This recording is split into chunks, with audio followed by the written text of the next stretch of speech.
welcome to day number 1 of the 21-day lockdown that has been imposed across the country. As you're aware, Prime Minister Narendra Modi on Tuesday, 24th March, announced that the whole country is going to be going under lockdown for 21 days to deal with the coronavirus crisis.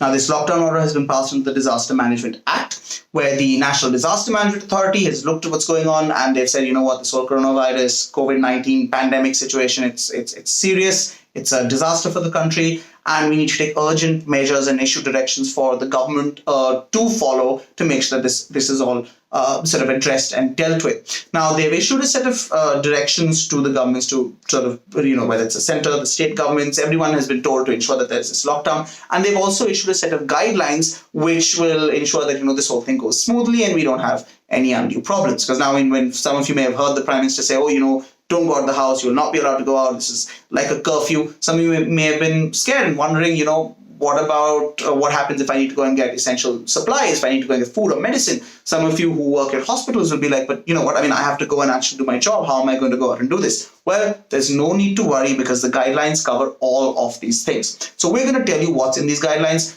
So in terms of what you can't do and what you can do. So let's begin with what you can't do though, because there's a whole list of things now which you will not be able to go into during this 21-day period, which will go on till 14th April.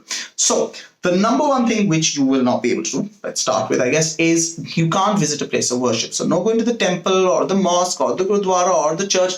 All of these places are off limits to you, and there are no exceptions whatsoever to this. No gatherings or religious proceedings will be allowed. So, be ready for that. Number 2, you are not allowed to visit any sort of social gathering. So whether it's for political purposes as a protest, whether it's for a social thing like a picnic, whether it's a concert for entertainment purposes, all of these things are again out of the question. They're not allowed during this 21-day lockdown. Educational, training, research facilities, essentially all sort of academic learning institutes, all of that has to be shut. You cannot go for any of that. If you're someone who's come into the country after the 15th of February, in fact, these things are a bit stricter. You have to be quarantined at home with no exceptions, and failure to do so will be a violation of the law. So, be really, really careful about that. Now, the other thing that you can't do are you can't travel. So no air, rail, road transport, especially between cities or between states, that's out of the question for you at this point of time, unless you're someone offering essential services or you're someone transporting essential goods.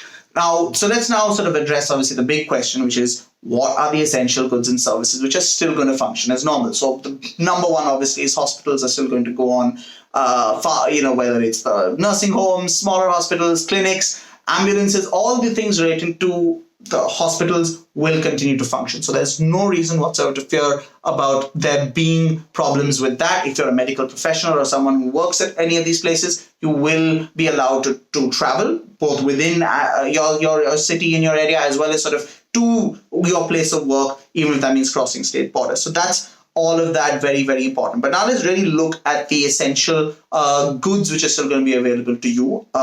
So most shops are going to have to be closed. Shops, factories are going to have to close unless they're dealing with essential goods and services. So let's talk about the essential goods. Food, groceries, fruits and vegetables, dairy, milk products, meat and fish. All of this is still going to remain open. So you will be able to access whether it's your local kirana shop or the supermarket or even the ration price shop in the PDS outlets. All of that is going to be open, so no shortages of those things. Pharmacies will remain open to ensure that you're able to get medicines. So the big worries that you might have, they at least you don't have to care about. Banks and ATMs will be open. So again, don't worry about, you don't have to sit and put cash under your mattress. It will be something you can still pick up. Telecoms and IT infrastructure. So that's all going to all remain in place. So you don't have to worry about your internet going out. You don't need to worry about your phone lines being cut. All people who are sort of trying to require to make that stuff function, they'll all be able to go and do their jobs, and those things will still be kept open. Print and electronic media. So, I know many of you guys may hate us a lot of the time, but we're still trying to do a job and we're still trying to help you out. So we are still going to get to do our job. That's one of the essential services. So don't worry about that. You will be getting all the information you need. So the other infrastructure things, by the way, very important to remember: power, electricity, sanitation, water, all of these facilities will all be open. Anyone involved in sort of providing these will continue to be operating. One important thing to remember is that, sort of all delivery of these essential goods will be made can still be made through e-commerce as well. So if whether you're using Amazon or Big Basket or Grofers or whatever it is, they're all still going to function, even though some of them are facing some difficulties with sort of doing their jobs at this point. Petrol, LNG, gas, diesel, all of that stuff is all going to still be available as well. So you don't need to worry about all of that running out. And, obviously the government's going to be able to be functioning. So whether it's the minimum required officers and staff, police, army, emergency services like fire, ambulance, all of that's still going to be there. So the wheels of the state are not falling off. Civilization is not collapsing. Don't worry. What you do need to worry about is violating any of the conditions, any of these guidelines. If you do that, you are facing jail terms and fines under the Disaster Management Act itself or Section 188 of the IPC. And this isn't just about disobeying the curfew. No fake news as well. So be careful about what you're sharing and spreading, because if you, share anything which is, genuinely false and causes a lot of alarm and panic, you can be put in jail for that. So be very careful. Beyond that, it's all simply a matter of, don't panic. Follow the guidelines, don't do anything silly, and we can pull through this if we work together, work with the government, work with those who are providing essential services. Don't go into panic situations at shops supplying essential goods, and everything is going to be okay, or at least, we as okay as it can be in the middle of all this. You know what, look, I'm sitting at home and doing this video, as you can see, from the Darth Vader mask, from the books, and other things also in my cabinet. We can do this. All you have to do